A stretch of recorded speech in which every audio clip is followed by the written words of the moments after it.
Anyway, Oh, we are live. So we are live. we are Brilliant. live. That's Hello, good. Nicola Hunter. How are you today? I'm good, thanks, Nick. Are you? I'm feeling okay. I had that Christmas cold, so Oh no, not yeah, COVID though.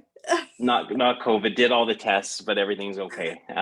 Just trying to Okay. do a little bit of recoup, but it was just a chest and heady cold and stuff. But it's been a good Christmas. How about you? Yeah, not too bad. Yeah, it's been nice. Been nice to see my family. Yeah, I mean, I suppose it's all of these Christmases are just getting different, and as long as we've got some family around us, I feel for those who Exactly. have been isolated. But Yeah, anyway, Nicolas, thank you so much for joining us.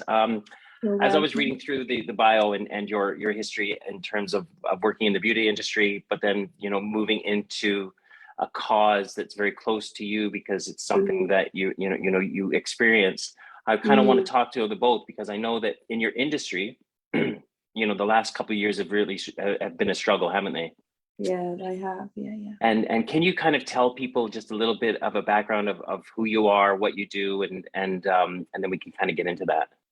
Okay, well, originally, like you say, I was a hairdresser and beautician, and then I became really sick, and that just changed everything, really. And then I became really interested in nutrition after being sick myself with SIBO. So that's really where it all started, and that was nearly 8 years ago now. So it was all really because I became sick. But looking back, if I look sort of the last 15 years, there was a lot of signs there that I ignored, and there were mild symptoms, but I just put it down to IBS and said, oh, it's IBS. But then obviously it got to a stage where I kind of had like a full-on attack, and then I just couldn't function. It wasn't a case where I could just get on with life. It became so debilitating that Mm. I couldn't work. It was a really awful time. I Yeah. mean, it's still a struggle. I manage it. I'm not cured fully, but I keep myself stable purely on a very strict life. I have to live a very strict life, not eat the foods that I'd love to eat. Like at Christmas. Christmas is always a really difficult time for me. Well, and for anyone with a gut problem. You can't eat the foods that you used to eat, so you have to kind of find other ways to enjoy yourself, like play games and distract yourself with the children and the dog and whoever else you've got in your family, and just you really learn to be appreciative of things that you used to take for granted. So I think that's how it impacts your life. So I want to get more into, can you, first of all, SIBO stands for small intestinal Bacterial overgrowth. Yeah. bacterial Yeah, well overgrowth. So done. Well done. no, I did why, yeah. Anyway, You so did a bit of not research. Yeah, it's not good. anyway. Yeah, I did a little bit of reading on it. I also have some Yeah. friends and some acquaintances who have suffered a lot from tummy problems, and I think that it's one of these. It's a debilitating illness, and I've seen the pain, I've seen the operations, I've seen what people have gone through, but it's one Mm. of these things, Nicola, there's this from what I see in someone who doesn't suffer from it, there's this stigma around people who have I tummy knew and you were gut going to say problems. that. Yeah. It's almost like you've just got wind, or it's almost like telling an alcoholic just quit drinking, you just it's your Yeah, yeah, self-controlled or something like that. yeah. There's this huge stigma around it, and There is, I suppose it's because unfortunately. it's one of these things that you don't physically see, and it's one of the things that, because like a lot of people will get a sore tummy at some point in their life, and they'll Yeah. get over it, and they'll think that It's you're so probably just common, Nick. making too much out of it, right? Yes, yes. We do get this a lot, and I mean, it's hard enough being sick upon having to prove a point that you are, properly sick. It's not in your head. That stigma, which was probably around the sort of 80s time, I think that stigma came along with IBS. But SIBO is, even though there's a big debate on whether SIBO is actually IBS. They're now gearing towards that. The professionals are actually trying to kind of prove that, because there's more people actually have SIBO than there is IBS. IBS is a lot less common than SIBO, but the ironic thing is that it's not well known, which is where I come into play. Was my mission was to make SIBO well known, and like you say, there's a big stigma because the gut and the brain axle are directly linked. So what goes on in the brain directly affects the gut. So if you're stressed, you might find that you might not be able to eat. Your gut will just stop digesting if you're really, really stressed. So this is where this stigma comes from, which we're trying to diminish, but we need more and more science.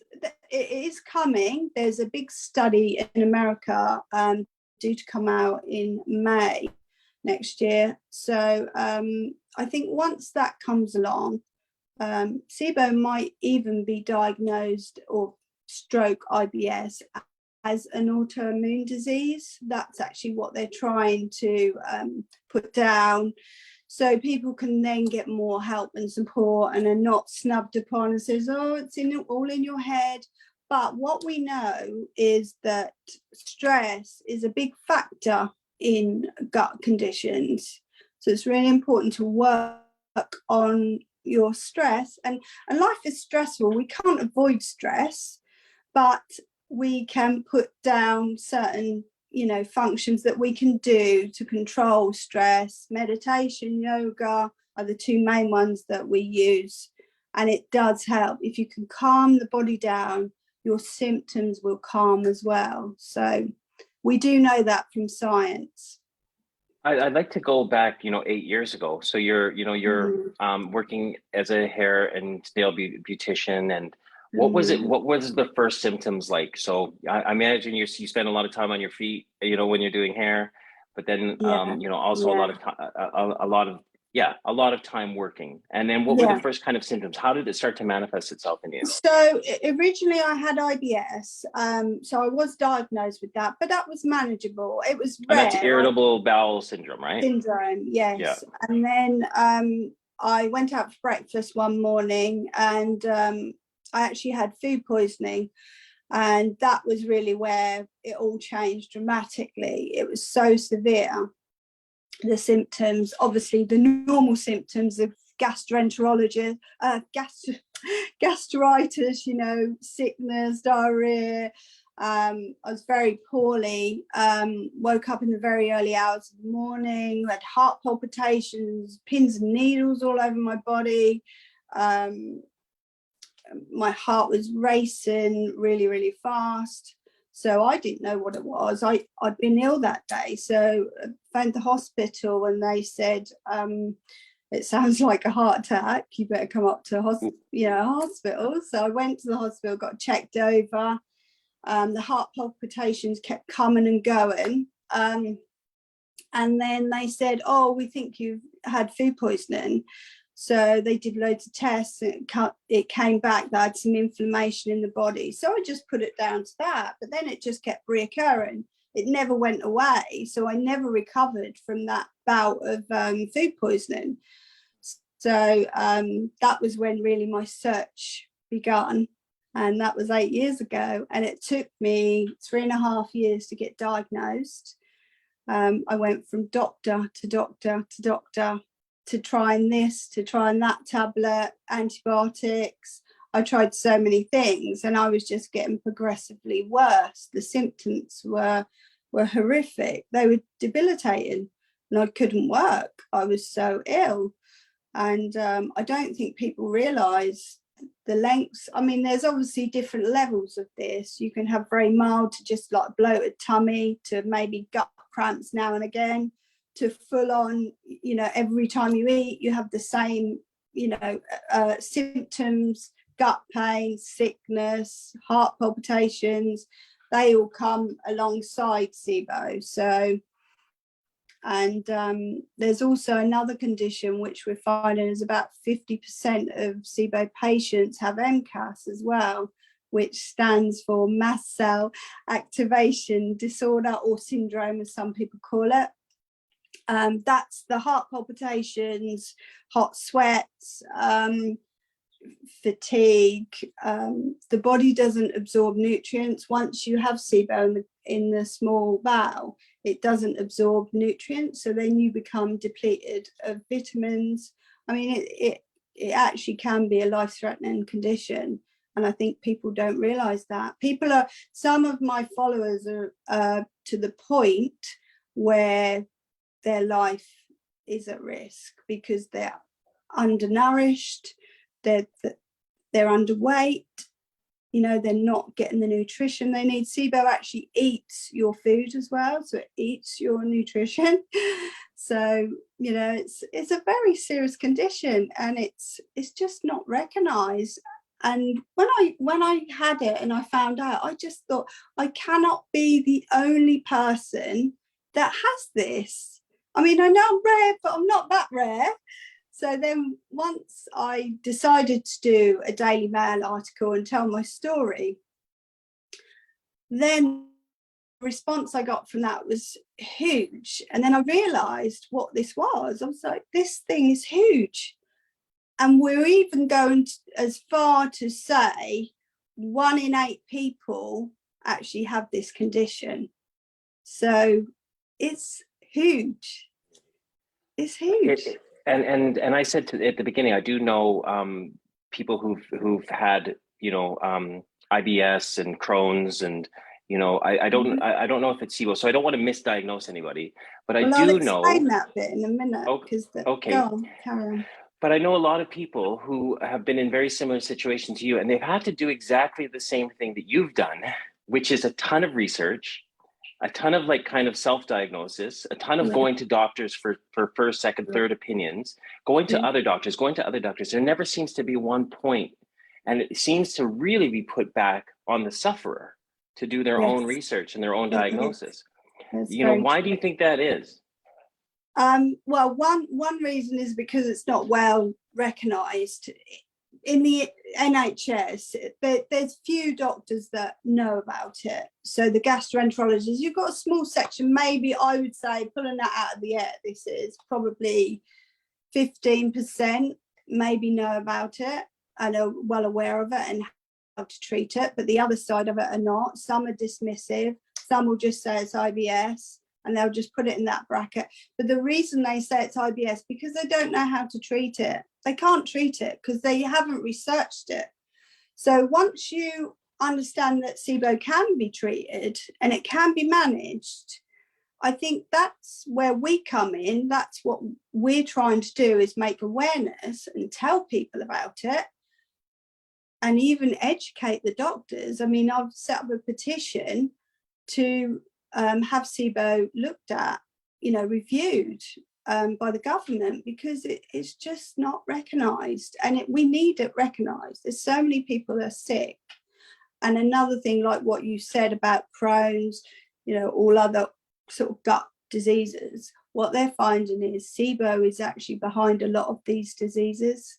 So it's like the catalyst amongst all gut conditions. So if you look at Crohn's, maybe not celiac so much, but that's what they're finding. And I think this new research that's coming out in May, we might even find more connections with this. Even cancer is even being, there's a doctor just done a recent study on it, a publication on cancer and SIBO and the link. So the more and more we find out about the microbiome, I think we realise that SIBO is like the starting point of all these diseases. So it's so important that people know about it.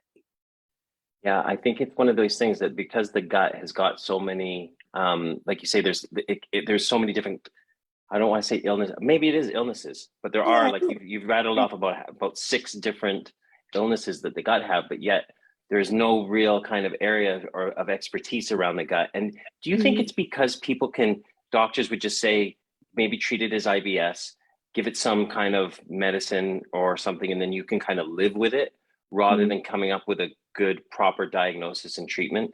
Do you think it's still around that stigma of tough it up, you know, and just live with it, and maybe you're making too much out of it? That's the hardest part of this, Nick, really, is getting people to listen, you know, getting the experts to listen.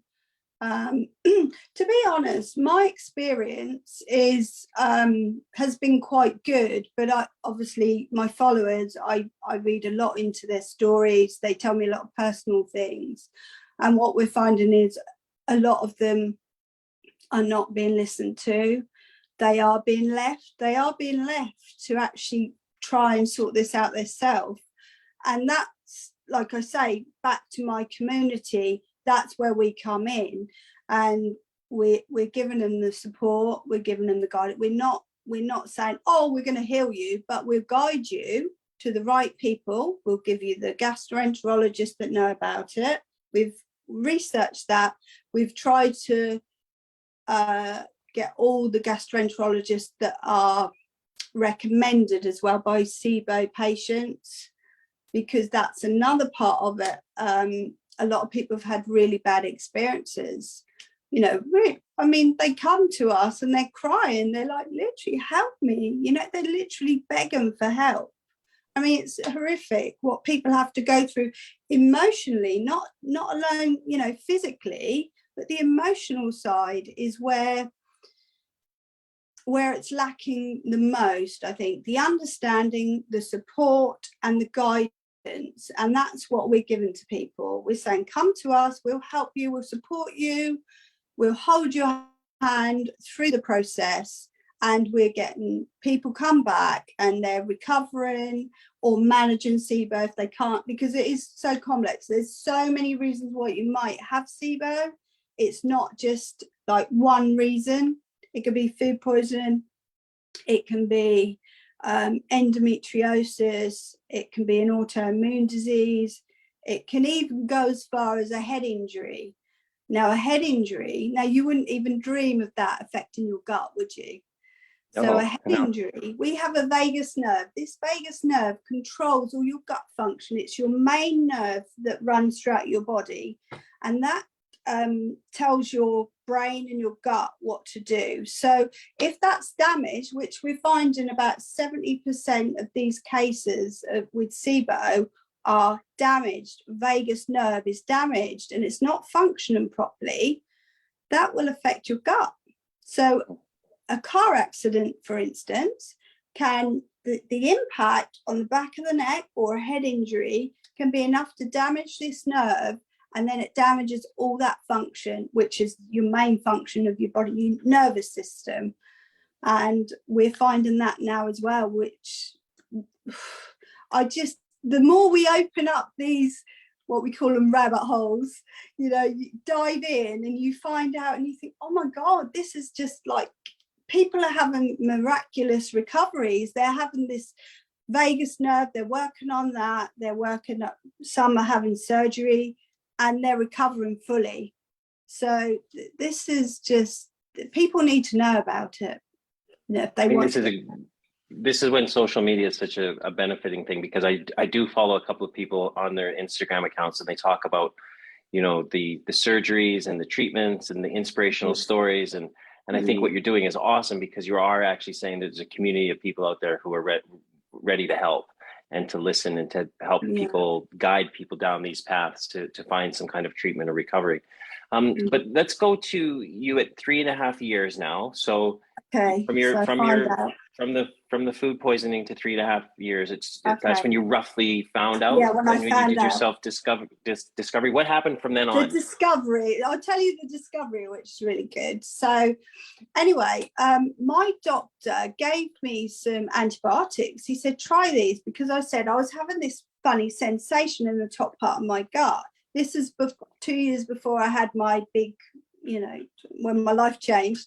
So he said, try these. He said, you might have some infection in the gut. So anyway, I took these antibiotics and I started to feel better.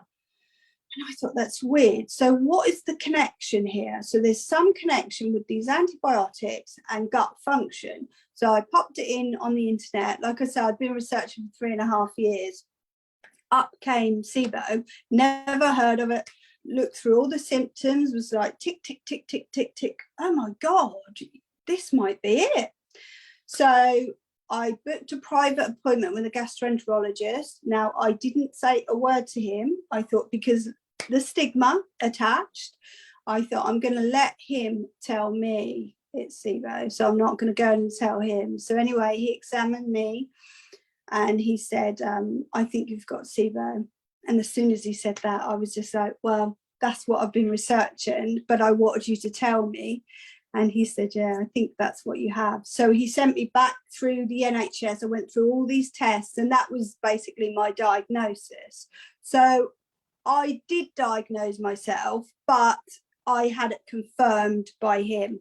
And then I was working with a top nutritionist, and I said, look, you know, I'm going to work with her because I like the alternative route. Drugs are not working for me. I can't seem to fix it that way.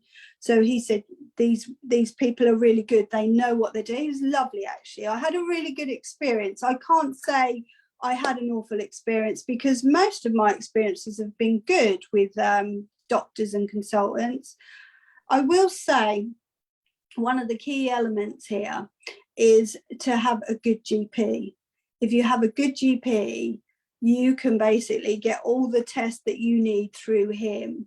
So if he's open-minded and he's willing to listen, and I think if you do your research, they realise that it's not in your head. It's not, you know, you've been through all the testing systems. We can't find what's wrong with you. So you go off on your research and you come back, and I'm just very fortunate, I think, that I have a really good GP. What kind of tests can they do for SIBO? There's a breath test they can do, which is the most common test that people have done. So you blow into it and it measures the amount of gas. There's 3 different types of SIBO. So they're all different gases. One is hydrogen sulfide, which is fairly new in the SIBO world, and it's quite hard to treat. We don't know a huge amount about that either at the moment, but it's coming through. So it's the same sort of procedure to be treated.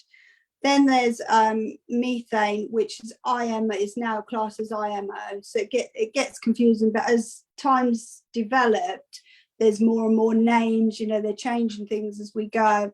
And then there's hydrogen, which is the most common type normally, which is diarrhea symptoms. IMO has constipation normally, but they don't always fit the box, you know. And hydrogen sulfide is smelly, flatulent is the key there with that one. That's the difference between the 3. So there is 3 different types. So breath testing, you can be tested by taking a sample of the juices and biopsy in the gut, but obviously it's invasive. So yeah. In the study they're doing, which is coming out in May with Dr. Pimpintel, he's the pioneer of SIBO in America. He's making a new test, a camera that you swallow that will give a really good measure of the gases.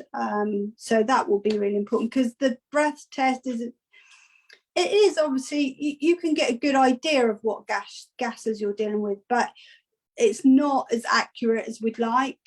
So hopefully, you know, we'll get access to that as well, because obviously the UK is a little bit slower. We've joined up with SIBO SOS with Siobhan in America, and they're like the leading SIBO experts are all on that page. So we work with them as well, get all our information from them. They're probably about 10 years ahead of us as in knowledge on SIBO.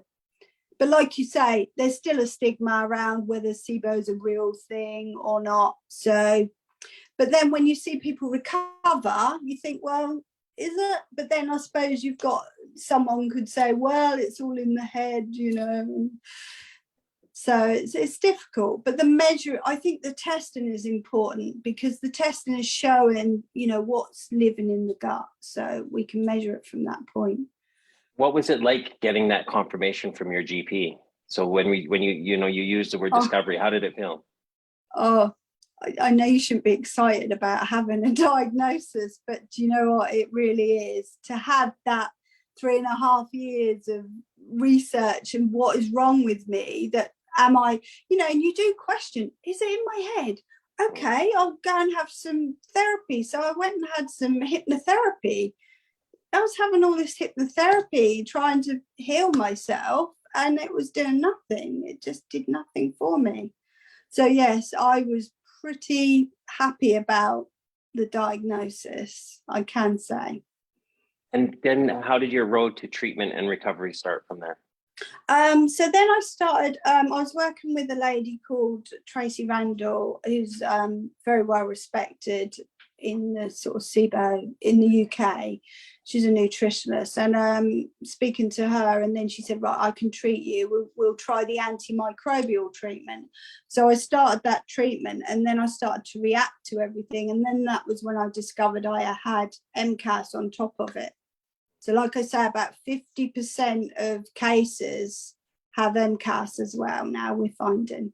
So, and also, interestingly, people now with COVID, long COVID, as they call them, haulers, those people are now joining my group, and some of them have now got SIBO and MCAS. So it's really interesting with the connection with the two.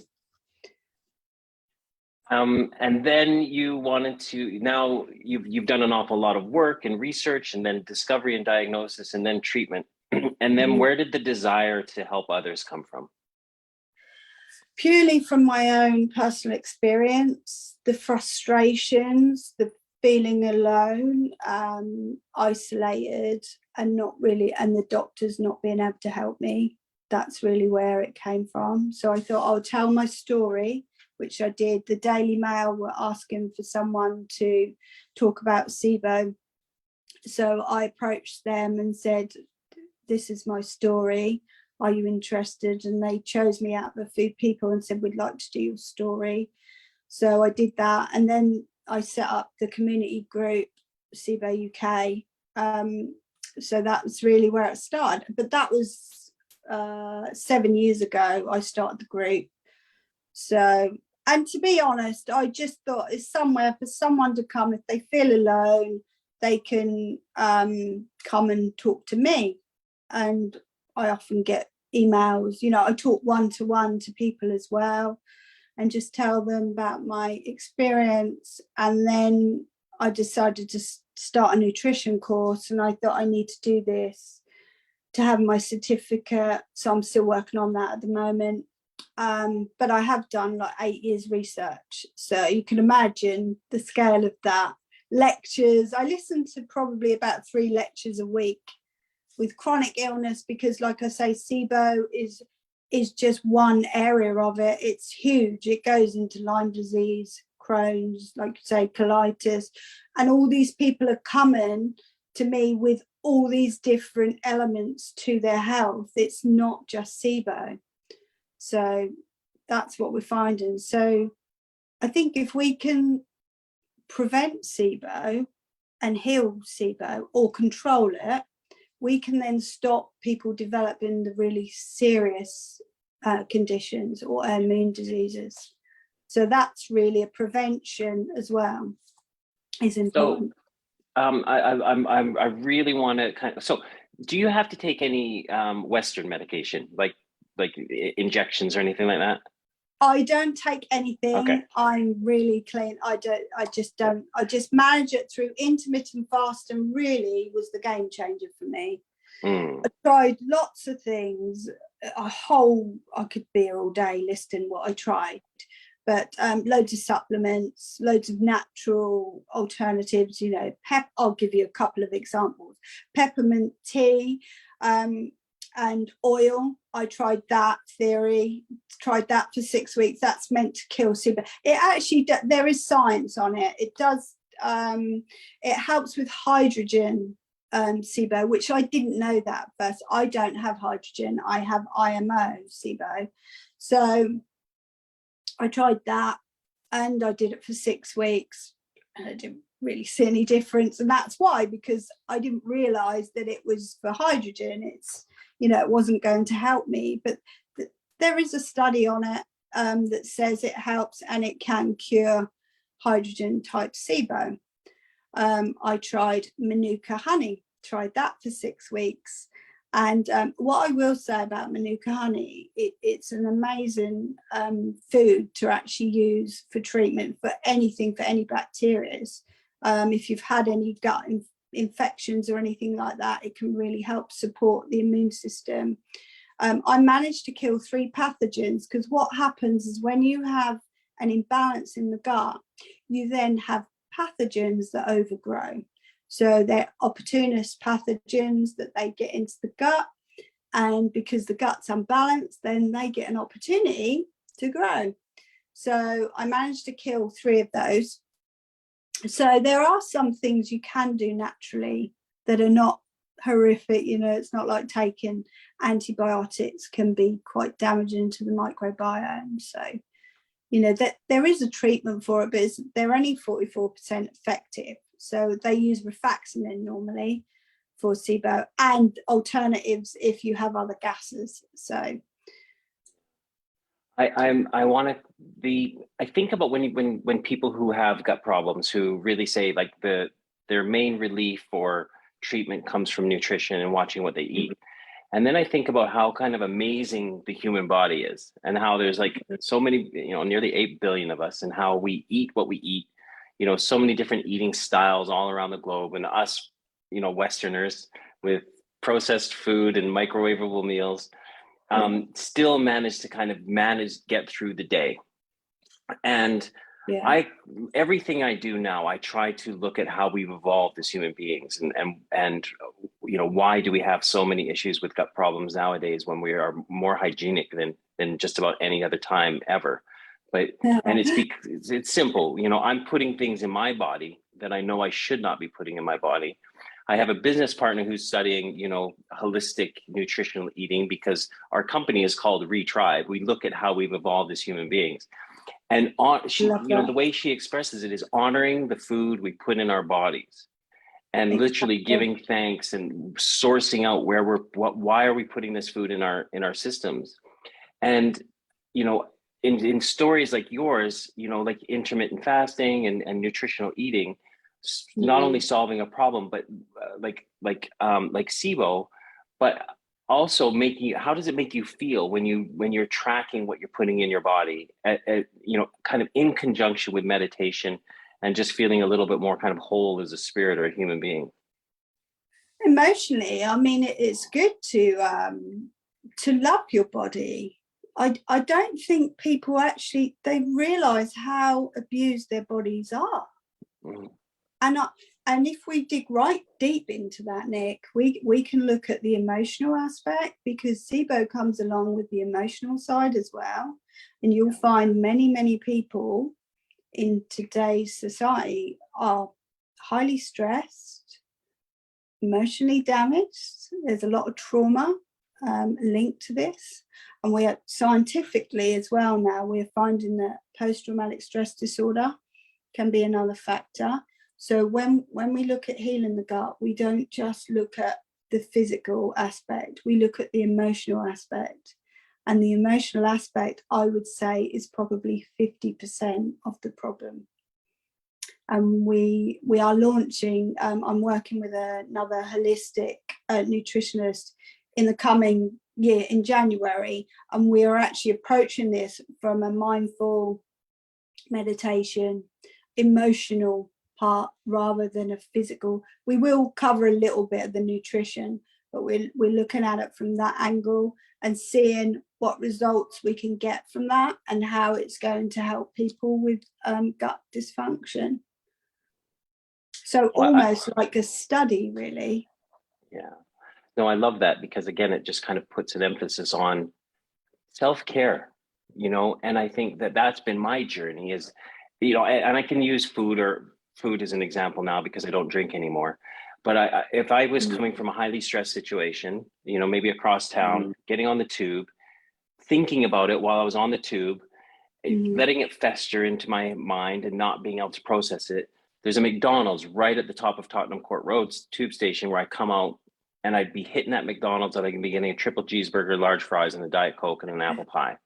And this would be my coping mechanism for the stress and the anxiety. Yeah. It would biting into something that I knew was really bad for me.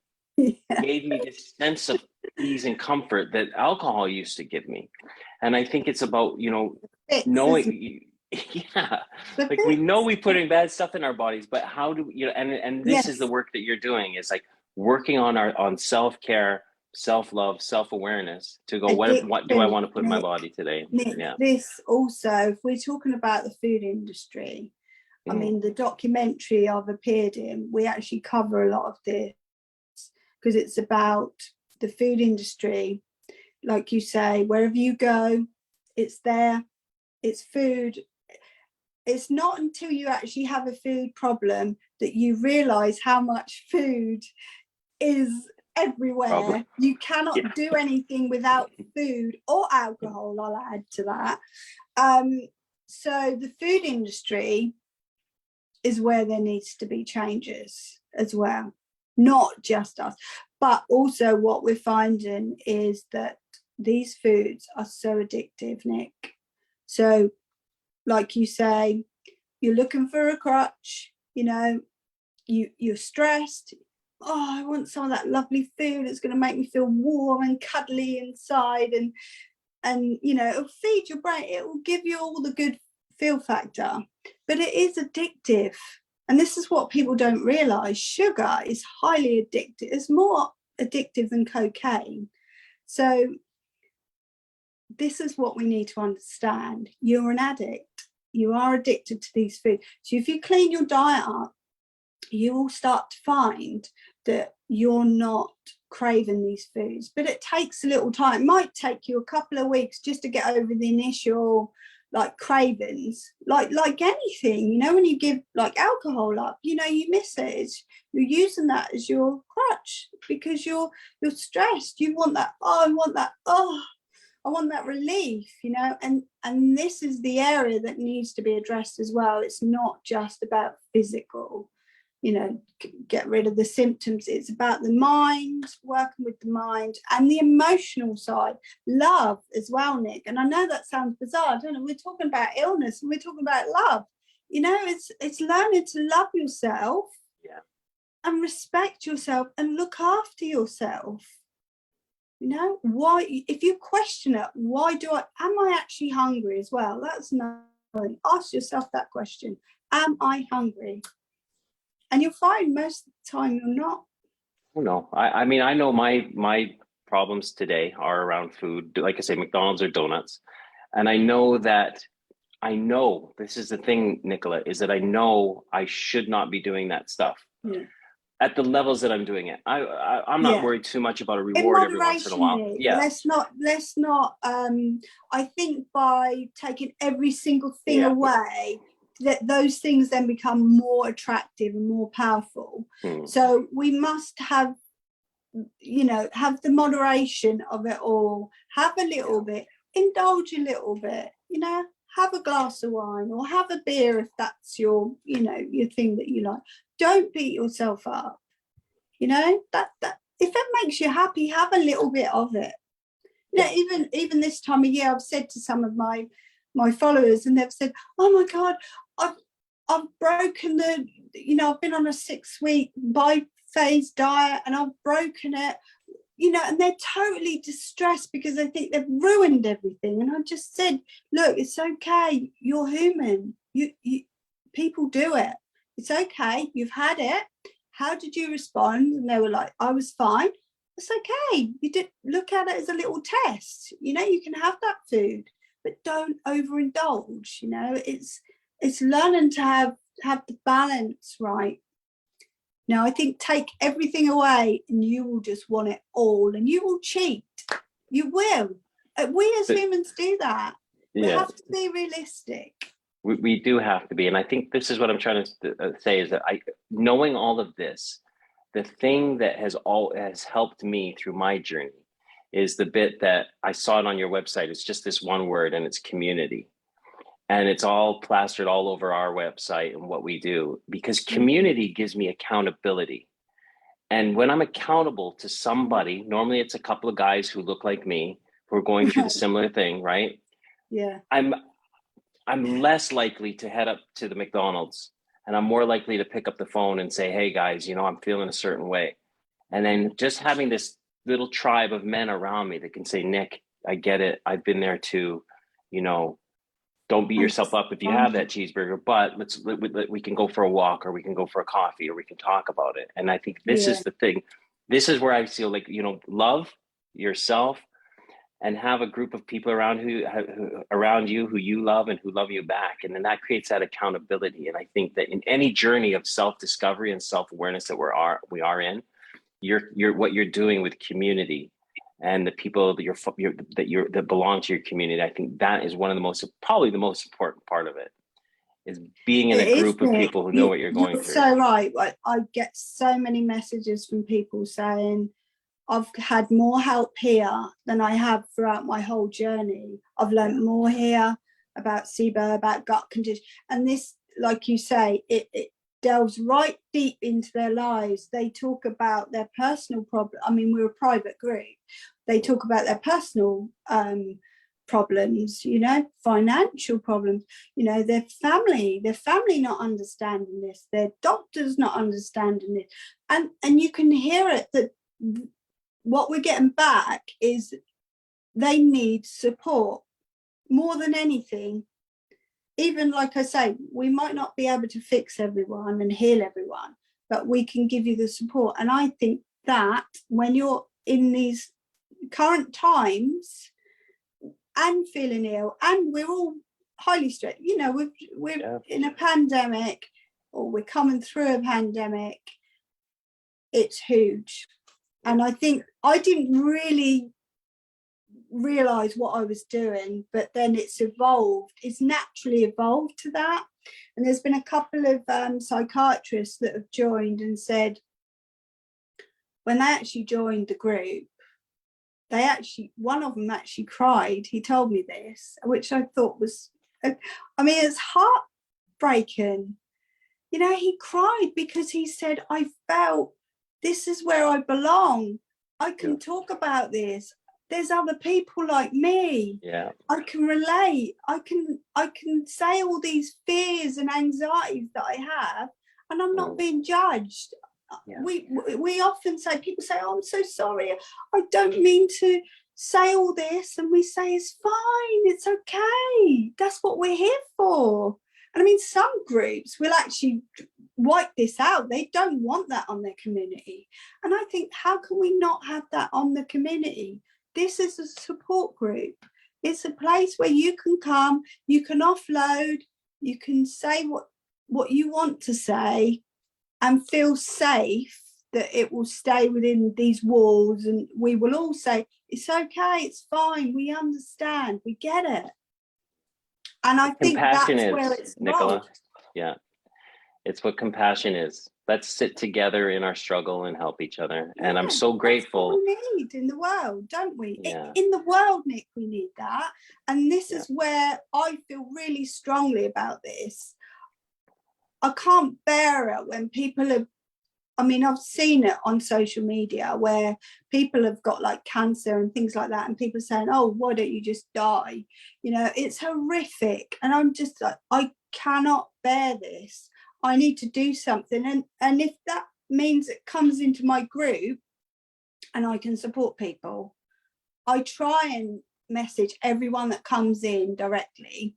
I always, you know, say, welcome to the page, please tell us your story.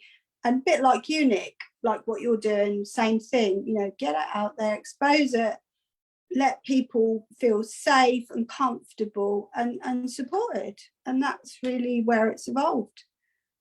So love what you're doing. Thank you so much for your time today. How can people who've maybe listened to this and are more curious about their tummy and maybe any pains that they have or really resonate with what you say, how can they get in touch with you? Well, I do have a website, so it's SIBOUK.com. I'm still working on that currently. but we're expanding as well. So I'm working with other people. So what we're going to try and do is build like a, I don't know what you call it really, not a health centre, I don't really want to say that, but like a health community. So it will cover all aspects of chronic illness. So I'm working with like hypnotherapists, you know, more nutritionists, all specialists, professionals, and building a directory. So I want to expand that. Obviously I'm on all social media. I'm on Facebook under SIBO U.K. The community page is SIBO U.K support and community. If you want to join, I can give you the link. Yeah, please send me all the links and I'll put them in the page. Okay. I'm obviously on TikTok, you know, and Instagram. So I'm on the sort of main 2 social media outlets as well. So if you email me all your links, I'll put them into the Facebook page so people have them. Nicola, thank you so much for joining me today. I really appreciate it. You're welcome, Nick. You're welcome. And have a happy new year. I want to stay in touch with you because I want to do an introductory thing with Melissa, my business partner too, because I think you two would get along and collaborate a lot on some good things too. We have got the documentary coming. Can I just mention that? That will be in the new year. So I'm appearing in a documentary, and obviously we've got a petition to get SIBO looked at via the government through the NHS. So that we're campaigning for as well. So I'll send you a link for that so people can sign it and support us. And I'm also working with potentially, he's a Mr. Bean copycat and tribute.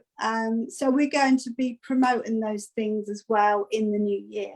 So lots of exciting things happening. Amazing. I love your work and your energy and what you're doing. Thank you so much for everything you do. Thank you again for joining me, and have a happy new year. And you, Nick. Thanks. Okay, bye everybody. And don't forget to join me at 11 a.m. on Thursday for a Tough Through Tender workshop. We'll see you all then. And for those who don't, happy new year. We'll see you in the new year. Take care. Bye. Take care.